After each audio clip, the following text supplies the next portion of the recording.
Firewalls play an extremely important part in IT security. They allow you to block access to resources, but also to restrict access to IT resources. Another useful feature that they've got is that once you've actually created your firewall rules, they'll also be able to alert you to any suspicious activity going on within your network. Now, the days of simply installing a firewall, denying all access from the internet, and allowing all access out are long gone. And it's why we've got buzzwords like least privilege, for instance. You have to restrict access to only what is necessary. By doing that, there's less chance of a security breach, but if there is, the damage should at least be limited. But what are the basics when it comes to setting up a firewall? Well, if that's something that you're interested in finding out, then stick around and watch this video, because that's what we'll be going over.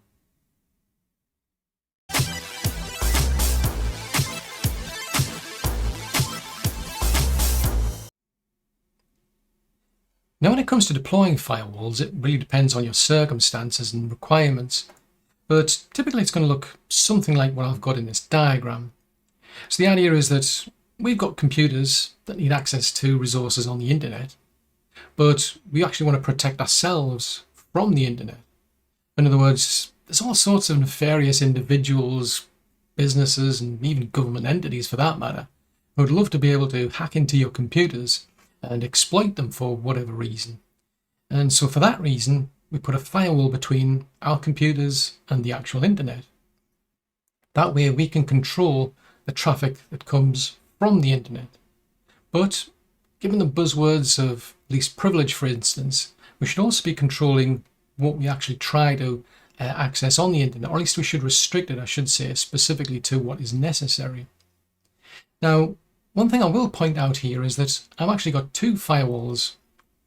The reason being is that these are firewalls made by different actual vendors.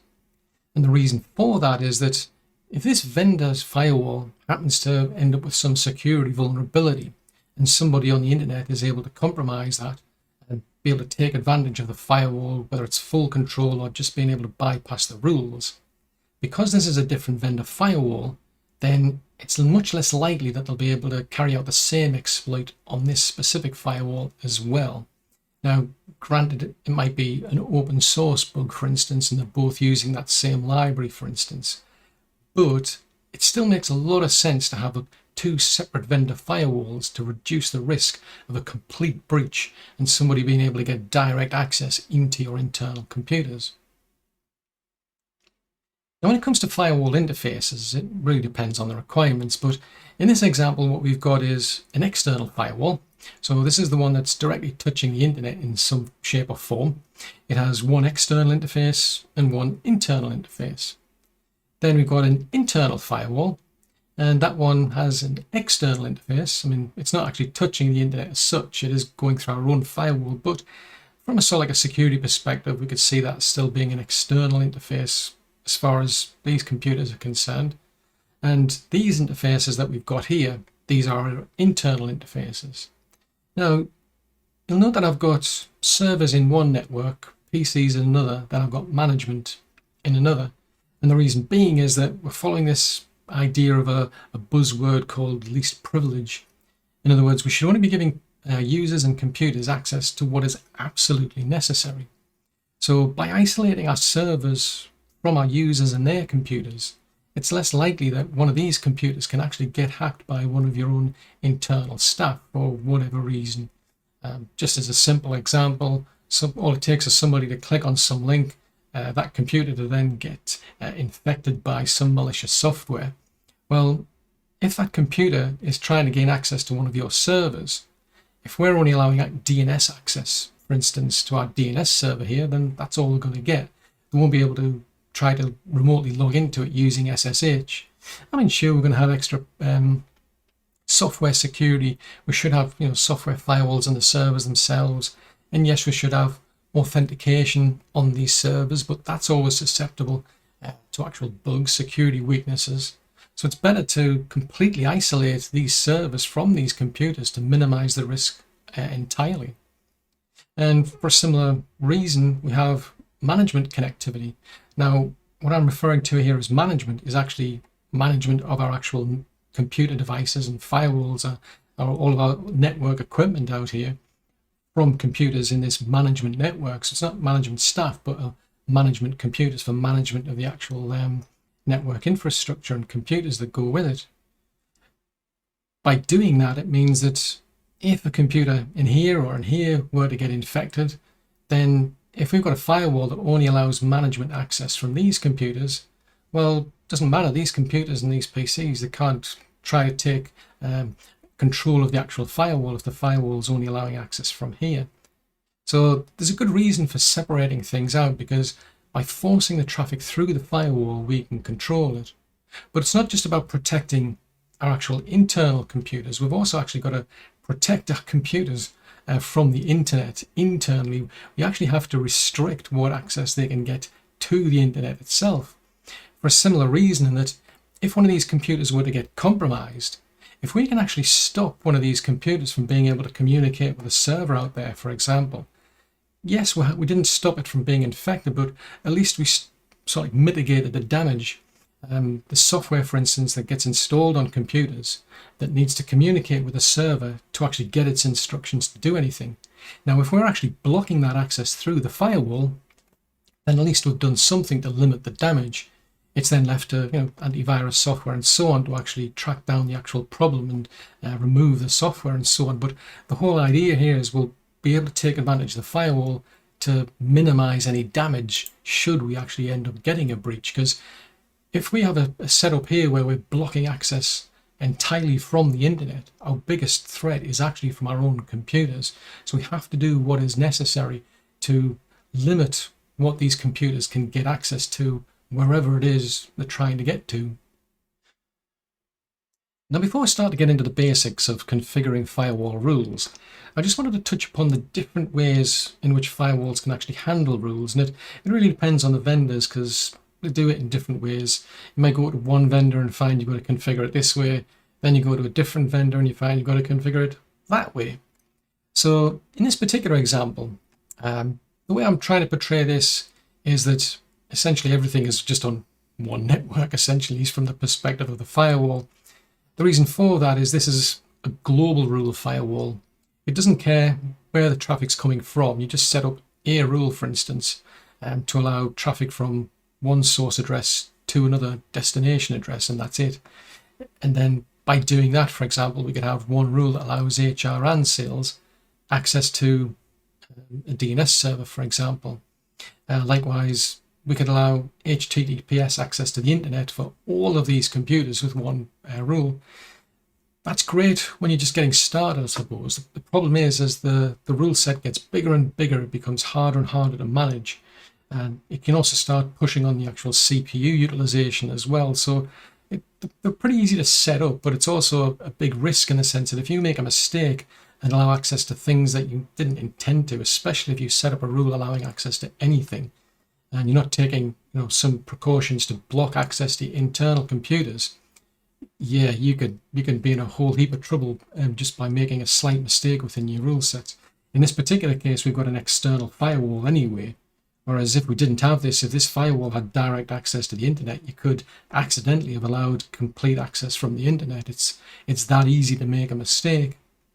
So for that reason, you've got other vendors have what are called interface rules, where every interface is taken into account. Each interface has its own set of rules. So if I want to set up access from HR to a DNS server here, I've got to put a rule on here. If I want to give a sales team that access that DNS server, I've got to put a rule on here. So it's a bit more cumbersome. But we're really gaining the security benefits here, in that if I make a mistake on one interface, it's only going to impact that one specific interface. There's less chance of me actually allowing access directly from the internet through this strategy, for example. So it makes a lot of sense from a security perspective. It's just a bit more cumbersome to look after. And so for that reason, there's another approach that's taken.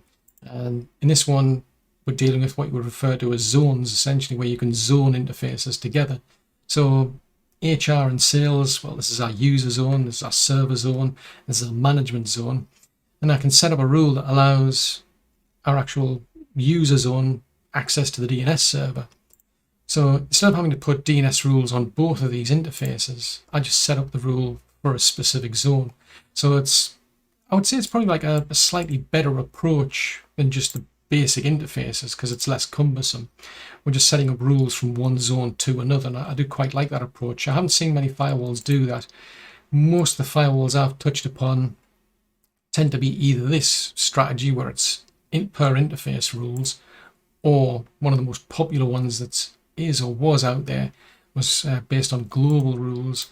I'd much prefer this approach myself, but as I say, more likely to see either this one or that one. So it's just something to bear in mind. You've got to be a lot more security conscious of what you're doing in this sort of environment though. Now, when it comes to creating firewall rules, there's various best practices out there, but usually what you'll find is that the actual management firewall rules take priority. So in the case of this particular firewall, for instance, we've actually got dedicated computers that will be used to manage the actual firewall. So we should only be allowing access to the firewall's management systems from computers in this particular network. Now, how you do that's really going to depend on the actual firewall, because some firewalls, they've got dedicated sections within the configuration. What you do is go to that configuration section and say, these particular IP addresses, for example, can get access to the web GUI of the firewall.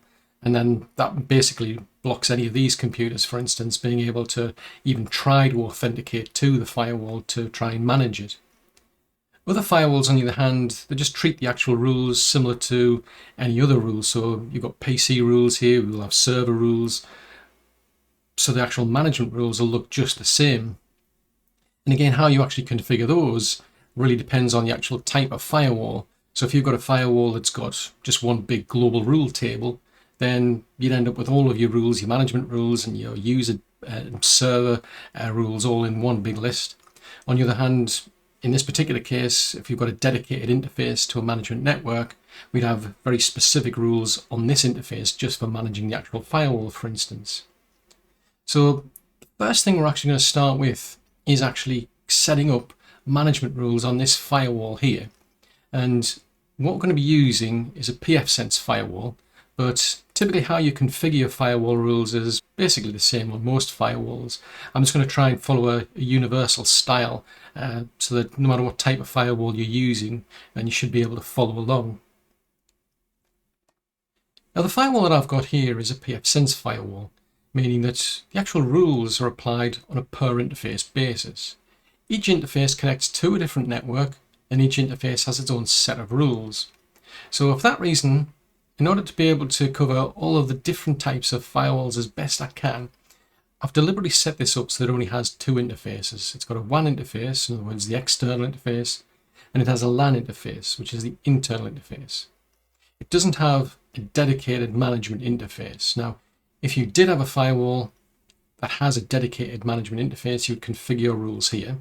But I'm going to be configuring my management rules on the LAN interface. That way I can accommodate anybody who's trying to set up an actual firewall that's got global rules, for instance. So as you can see out of the box, this particular firewall has been set up with what's called an anti-lockout rule. The devs here, they want to make sure that if you were to introduce some rule in this rule set here that denied access to the firewall, well, you wouldn't lock yourself out because this rule at the top takes precedence. Now, I don't particularly like that, specifically because to me it's too open.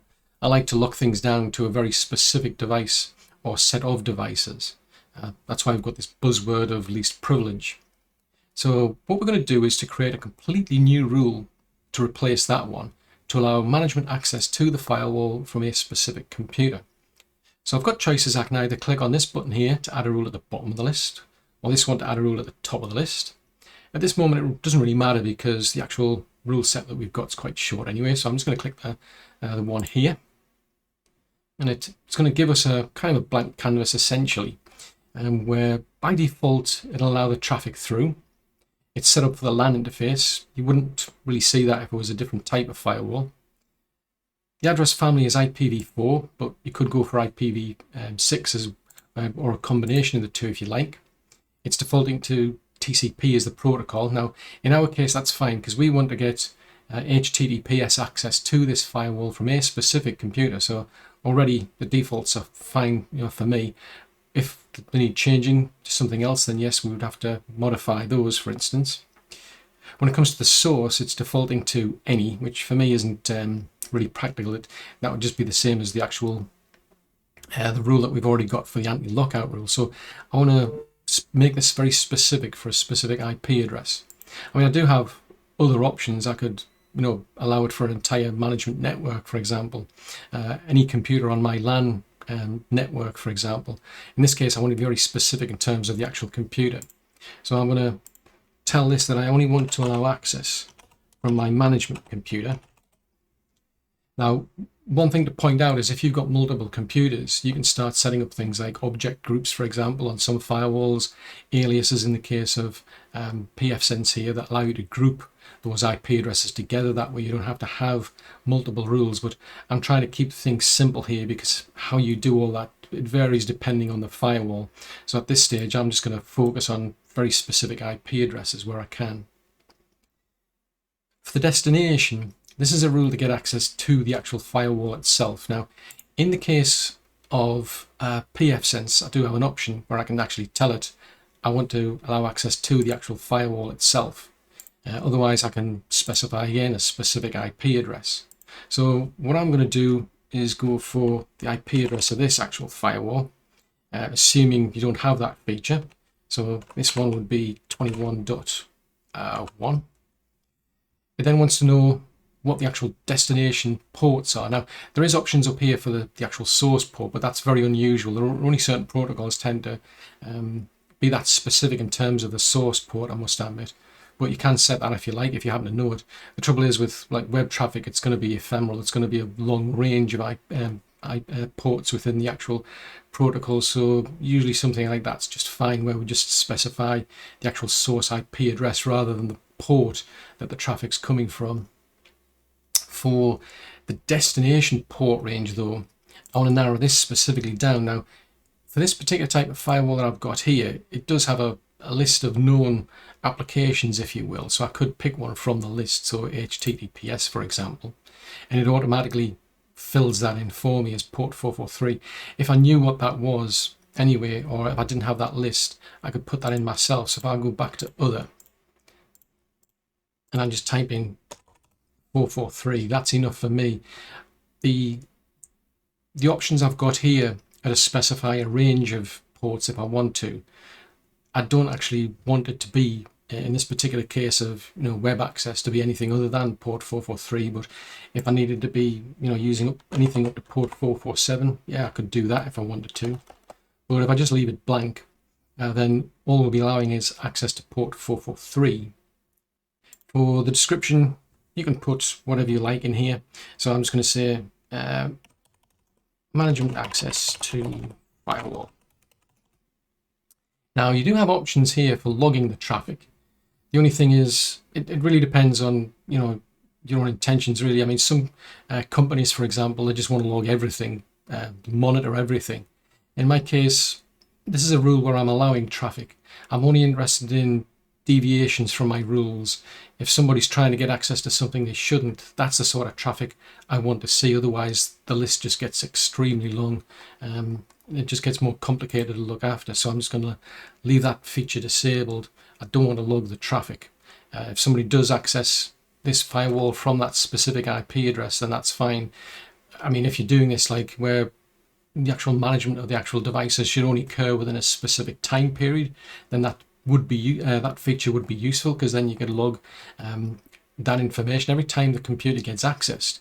You'd be able to know exactly what time of the day somebody tried to access it, and that could be flagged as suspicious activity if it's outside of a certain time window. So there are genuine reasons for logging all of your traffic, but when you talk about small networks and where you don't have a particularly large team or the sophisticated software to monitor all that sort of stuff, you're just going to create a lot of problems trying to spot everything amongst all that information. So entirely up to yourselves, but in my case, I'm not going to log this type of traffic. So I'll click on save, and that creates my new rule. So you can see what this particular rule, because it's a system rule, I can't put anything above that rule. So this rule's gone right to the top of the list.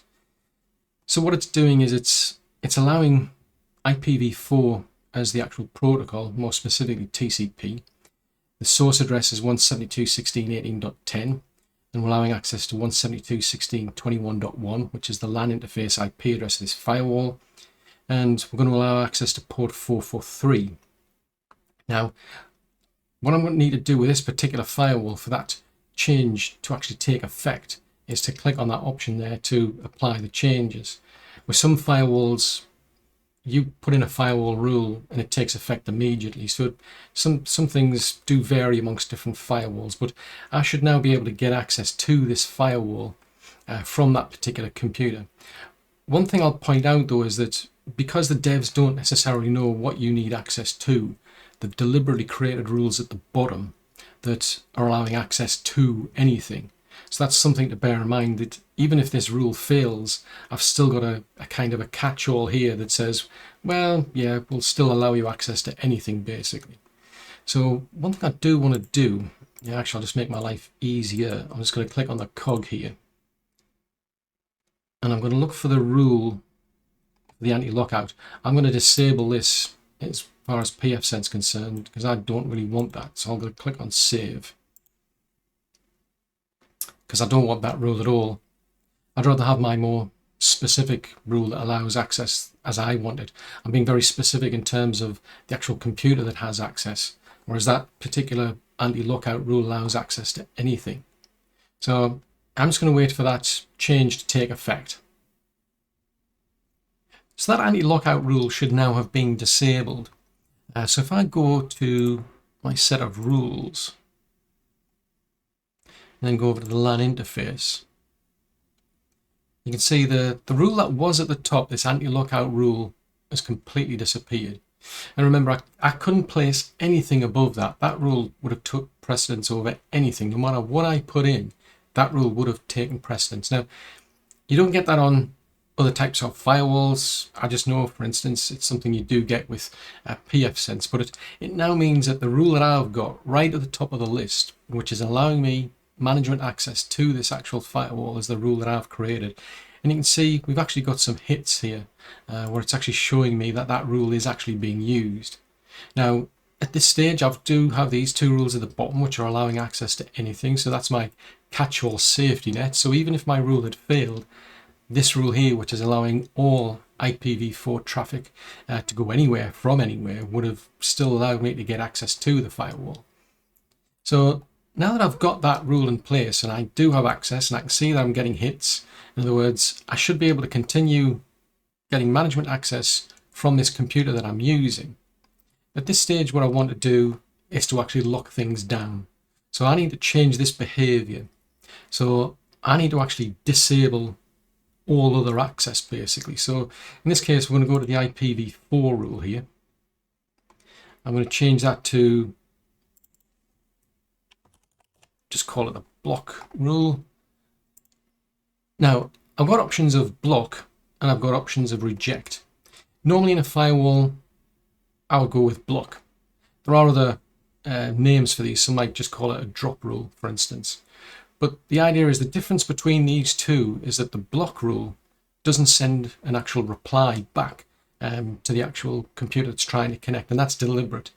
If there's a computer out on the internet, for example, that's trying to get SSH access to your firewall, you don't want to send a reply back to that computer, especially when you're talking about automated computers out there on the internet that are just trying every IP address. You don't want to flag up that you've got a computer on the actual public internet that exists.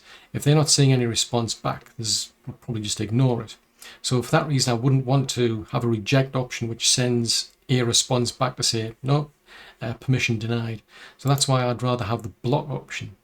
And kind of makes sense internally as well in some respects, except for it can cause timeouts where you have an actual client computer is actually trying to connect. And the problem that you get then is it just sits twiddling its thumbs, waiting. It keeps trying, it keeps trying. But if you actually give it a reject option, the good news with that is that it'll get a response pretty much straight away. So you've kind of got to weigh things up when it comes to internal connections though, because you've got to factor in this could be a computer that's actually been compromised. in which case it might not necessarily be in your interests to actually send a reject message back to say, yes, there is something that you could have connected to, but we're not allowing you access to it. So the way I prefer to weigh things up is if I don't allow access to anything, I'll just go with a block option in this case, or a drop option, depending on, if it was a different firewall. If I do, run into any issues with specific computers, for example, and people are complaining of, timeouts, if a reject option could have, sped that process up, then I might, factor that in. But usually just that block option's perfectly fine. So all we've done is just basically change this from allowing access to denying access. But one thing I do want to do is I definitely want to log this. This is traffic we're refusing access, in which case we want to log anything that's not allowed. So that's the reason I've clicked the option to log in any packets there. I want to do the same for IPv6. In my case, I'm not even using it anyway. So I'm going to change that to block as well. I'm going to log that. And we'll change that wording to say that we're actually blocking. So again, with this particular firewall, for these changes to take effect, I've got to click the button to actually apply changes. So at this stage, the only traffic I'm actually allowing on this interface in this particular case is management access. Now there's going to be more traffic you're going to want anyway. Even if this was a dedicated management interface, you probably want more than just direct access to the actual firewall itself. There might be other things that you need access to, for instance. But if all we're talking about is a very locked down network where all you're allowing is computers on there to use the management interface to manage computers, and that's pretty much as far as we would go. We've got a rule which allows access and only from a specific computer. Any other traffic is going to get blocked.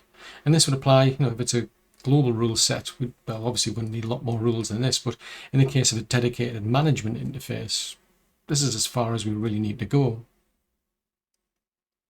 Now, unless you've got a firewall which has a dedicated management interface, and the firewall is handling rules on a per interface basis, then we need to introduce an additional rule to block all access to the firewall as part of best practice. So I'm going to click on the Add button. Then I'm going to select the action to block in this case. For the protocol, it's any, because we want to block all connection attempts to the firewall. Source will be any. Destination, well, I need to specifically tell it to block access to the firewall itself. So that's 172.16.21.1. We're going to log this as well because we're blocking access. Give it a description. And then I'll click Save. Now, this rule is right at the top of the list here, so I need to move this lower down. So I've got a rule at the top which allows access, followed by a rule that blocks access. I've changed the rule order, so I need to click Save. And then apply changes for that all to take effect. So I've now got a rule to allow access, a rule to block access. The reason it's a best practice is because of the way that firewalls operate. They're not really sophisticated in how they actually work. What they do is they operate on a very, very simple process of looking at traffic and then processing it in a top-down fashion. So when a new connection comes into the firewall, what it does is it has a look at rule number 1 and sees if that traffic actually matches what's been configured on rule 1. If it does, then it allows the traffic or denies the traffic depending on the action that's been configured. If it doesn't match, it moves to rule 2. If it doesn't match that, it moves on to rule 3. And it keeps working its way down through the rules until it either finds a match or it runs out of rules. If it runs out of rules, then typically what a firewall does is just drop the traffic. It's what's known as an implicit denial. Now, if we go to the WAN interface over here, this interface doesn't have any rules applied. And like it's saying here, is that traffic that comes into this interface will be blocked until you will introduce rules to actually allow traffic. And that's because of this implicit denial. So if we come back to here, I've got a very, very specific rule to block access to the firewall, and then a more broader rule just to block all IPv4 traffic. The reason I've got this more specific rule is just to protect against the potential for me to introduce a rule somewhere in this list that would have allowed access to the firewall. So let's say, for example, I introduce a rule that allows everybody access to the internet, to web servers on port 443. Well, the trouble is, if a computer other than 172.16.18.10 tries to gain access to port 443 of this firewall, if that rule didn't exist, it would hit the internet rule that we'd created, and I've now given basically anybody access to the firewall management system. So that's the reason why you have these sort of rules. It's why it's a best practice. You need to protect yourself against introducing rules lower down the list that would have allowed access to the firewall. Now, what we've done here then basically is allowed specifically management access to the firewall, and then we've denied anything else. It's only on IPv4. If you're going to be using IPv6, you'll have to introduce the equivalent rules to those. But at least now we've locked down the management rules. These are ones that take priority above all else. You should always have these management rules right at the top of the list. You're going to have some firewalls where they'll discuss optimization, where CPU utilization is just too high, and what they'll suggest is optimize the rule set. When you've got rules that are used more than others, place them higher up the list of the rules. That way the firewall will process them quicker. That makes a lot of sense, but you should never place these above your management rules. The management rules, no matter what, should be the first rules that you've got in your firewall rule list. Now, although this is not management related, in a small network, it's not unusual to find an actual firewall being used as more than just a firewall. In other words, with pfSense, for example, it could be your DNS server, it could be your DHCP server, and so on. Now, it's not really a good idea to do that, because if you're running services on your firewall and you're allowing computers to gain access to those services, you run the risk that there's a vulnerability in that part of the actual software that somebody could exploit and get management access of the firewall. So ideally, you just leave the firewall to be nothing more than a firewall, and you set up proper DHCP servers, DNS servers, and so on. But in a small network, it can be difficult to justify having those additional computers. So it's not unusual, as I say, in a small network, to have pfSense doing a lot more. In which case, what you'd have to do is introduce additional rules above this rule 2 to allow access to pfSense for those other applications that it's running. Now, you don't have to do it for all of them. I've noticed, for example, pfSense can act as an actual DHCP relay server, for example, and you don't even need to have a rule for that. It seems to do that in the background. It's a system rule that must be creating. On the other hand, if you're going to be using it as a DNS server, then you have to explicitly allow access to the DNS service on the server. So these are things to bear in mind. Again, as I say, it's not necessarily management related, but these are rules that you would have to place above this management rule 2, because otherwise that access would get blocked. Now, this video has been about firewall basics, and we've touched upon things like how to deploy firewalls, how to protect management access to your firewalls, but also how different firewalls handle the rules differently. Now, I was considering adding in some additional information about how to actually set up the rules for user access and computer access, but the video would have just taken too long to do that. In which case, I've created a separate video that goes into a bit more detail about what your sort of basic firewall rules would be and how they would get structured. So if you are interested in something like that, then check out my other video on Firewall Rule Basics. Well, thanks for making it to the end of this video. I really do hope you found it useful. If so, then do click the like button and share, as that'll help get the video out to more people who might find it useful as well. If you've got any comments or suggestions, please post those in the comments section below. And if you're new to the channel and you'd like to see more content like this, then yes, do subscribe. Just remember to set the bell icon to actually send you notifications when new content gets released, although I also post to Twitter as well as Facebook. If you'd like to help the channel and support it, you can actually make contributions through PayPal and Buy Me a Coffee. I've also got links to Patreon, and there's also the join membership option for YouTube itself. Patreon and YouTube members do have the option to actually benefit from early access as well. But above all, many thanks for watching this video. I'll see you in the next one.